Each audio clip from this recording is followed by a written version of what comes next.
Hello everyone, welcome back to my YouTube channel. ಇವತ್ತು ನಾನು ಒಂದು ಸ್ವೀಟ್ ರೆಸಿಪಿನ ಶೇರ್ ಮಾಡ್ತಾ ಇದ್ದೀನಿ. ತುಂಬಾ ಟೇಸ್ಟಿಯಾಗಿರುತ್ತೆ. ಇದನ್ನು ಹೇಗೆ ಮಾಡೋದು ಅಂತ ನೋಡೋಣ.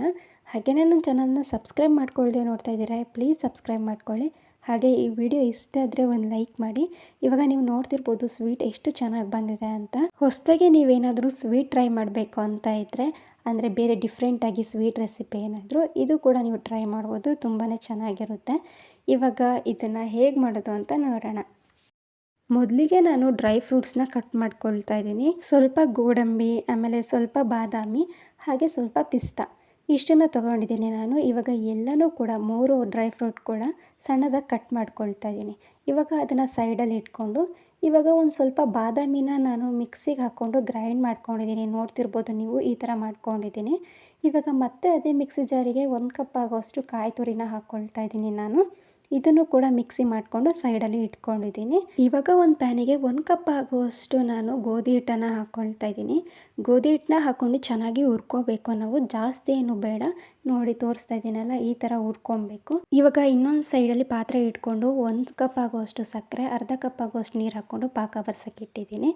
ಇವಾಗ ಇದಕ್ಕೆ 1 ಸ್ಪೂನ್ ಆಗುವಷ್ಟು ಮಿಲ್ಕ್ ಪೌಡರ್ನ ಹಾಕ್ಕೊಳ್ತಾ ಇದ್ದೀನಿ. ಹಾಗೆ 2 ಸ್ಪೂನ್ ಆಗುವಷ್ಟು ನಾನು ಬಾದಾಮನ್ನ ಪೌಡರ್ ಮಾಡ್ಕೊಂಡಿದ್ನಲ್ಲ, ಅದನ್ನು ಹಾಕ್ಕೊಳ್ತಾ ಇದ್ದೀನಿ. ಇವಾಗ ಇದನ್ನು ಕೂಡ ಹಾಕ್ಕೊಂಬಿಟ್ಟು ಕ್ಲೀನಾಗಿ ನಾವು ಹುರ್ಕೋಬೇಕು ಸ್ವಲ್ಪ ಹೊತ್ತು. ಅದಾದಮೇಲೆ ನಾನು ಇಲ್ಲಿ ಅರ್ಧ ಕಪ್ ಆಗೋಷ್ಟು ತುಪ್ಪ ಮತ್ತು ಎಣ್ಣೆ ಎರಡೂ ಇದೆ ಇದರಲ್ಲಿ. ಇವಾಗ ಅದನ್ನು ಹಾಕ್ಕೊಂಡು ಈ ಥರ ಮಿಕ್ಸ್ ಮಾಡ್ಕೋಬೇಕು. ಈ ಥರ ಆದಮೇಲೆ ಅದಕ್ಕೆ ನಾವು ಪಾಕ ಬರ್ಸೋಕ್ಕೆ ಇಟ್ಟಿದ್ವಲ್ಲ ಸಕ್ಕರೆ, ಅದು ಕೂಡ ಪಾಕ ಬಂದಿತ್ತು ನೋಡಿ. ಒಂದೆಡೆ ಪಾಕ ಬಂದರೆ ಸಾಕು. ಇವಾಗ ಇದನ್ನು ನಾವು ಹಿಟ್ಟನ್ನು ಕಲಸಿಟ್ಕೊಂಡಿದ್ವಲ್ಲ, ಅದಕ್ಕೆ ಹಾಕ್ಕೊಳ್ತಾ ಇದ್ದೀನಿ. ಇವಾಗ ಸಕ್ಕರೆ ಪಾಕ ಹಾಕ್ಕೊಂಡು ನಾವು ಕ್ಲೀನಾಗಿ ಕೈ ಬಿಡದೆ ಮಿಕ್ಸ್ ಮಾಡ್ಕೋಬೇಕು. ಇವಾಗ ತೋರಿಸ್ತಾ ಇದ್ದೀನಿ ನೋಡಿ, ಈ ಥರ ಮಿಕ್ಸ್ ಮಾಡ್ಕೊಳ್ತಾ ಇದ್ದೀನಿ ನಾನು. ಇವಾಗ ಅದಕ್ಕೆ ಸ್ವಲ್ಪ ಏಲಕ್ಕಿ ಪುಡಿನ ಹಾಕ್ಕೊಂಡು ಮತ್ತೆ ಮಿಕ್ಸ್ ಮಾಡ್ಕೋಬೇಕು. ಇವಾಗ ಇನ್ನೊಂದು ಕಡೆ ಪ್ಲೇಟಿಗೆ ನಾನು ತುಪ್ಪನ ಹಚ್ಚಿಬಿಟ್ಟು ಸೈಡಲ್ಲಿ ಇಟ್ಕೊಂಡಿದ್ದೀನಿ. ಇವಾಗ ಇದು ಕೂಡ ಆಗಿತ್ತು. ಇವಾಗ ಆ ಪ್ಲೇಟಿಗೆ ಎಲ್ಲನೂ ಕೂಡ ನಾನು ಹಾಕ್ಕೊಳ್ತಾ ಇದ್ದೀನಿ. ಇವಾಗ ಒಂದು ಚಿಕ್ಕ ಬೌಲಿಂದ ನಾನು ಸೆಟ್ ಮಾಡ್ಕೊಳ್ತಾ ಇದ್ದೀನಿ. ಇವಾಗ ಸ್ವಲ್ಪ ಲೈಟಾಗಿ ಪ್ರೆಸ್ ಮಾಡಿ ನಾನು ಇಟ್ಕೊಂಡಿದ್ದೀನಿ. ಆಮೇಲೆ ನಾನು ಕಾಯಿನ ಗ್ರೈಂಡ್ ಮಾಡ್ಕೊಂಡಿದ್ನಲ್ಲ, ಅದನ್ನು ನಾನು ಪ್ಯಾನಿಗೆ ಹಾಕ್ಕೊಂಡು ಸ್ವಲ್ಪ ಹುರ್ಕೊಳ್ತಾ ಇದ್ದೀನಿ. ನೀವು ಬೇಕಿದ್ದರೆ ಡೆಸಿಕೇಟೆಡ್ ಕೊಕೊನೆಟ್ ಥರ ಮಾಡಿ ಹಾಕ್ಕೋಬೋದು. ನಾನು ಜಸ್ಟ್ ಅದನ್ನು ಹುರ್ಕೊಂಬಿಟ್ಟು ಇದ್ರ ಮೇಲೆ ಹಾಕ್ಕೊಂಡಿದ್ದೀನಿ. ಇವಾಗ ಅದಕ್ಕೆ ನಾನು ಡ್ರೈ ಫ್ರೂಟ್ಸ್ನ ಕೂಡ ಕಟ್ ಮಾಡಿ ಇಟ್ಕೊಂಡಿದ್ನಲ್ಲ, ಅದನ್ನು ಕೂಡ ಹಾಕ್ಕೊಳ್ತಾ ಇದ್ದೀನಿ.